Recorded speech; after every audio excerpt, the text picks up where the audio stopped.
FAQ with BCP. In this video, we are going to go over some frequently asked questions about our traditional wood planters. Question 1. What types of plants work best with this planter? This planter is perfect for vegetables, fruits, flowers, or herb gardens. Question 2.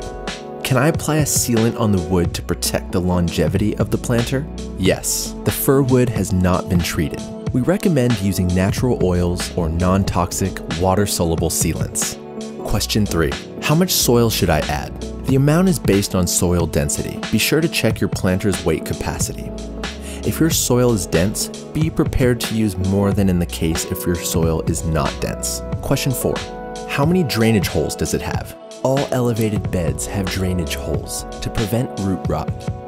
Question 5. Where does the bed liner go? Place the bed liner on the inside of the planter and then lay flat on the bottom. You can then add your soil on top of the liner. Question 6. Do I need to use the bed liner? We recommend it. The bed liner is highly breathable and provides adequate drainage without the loss of soil.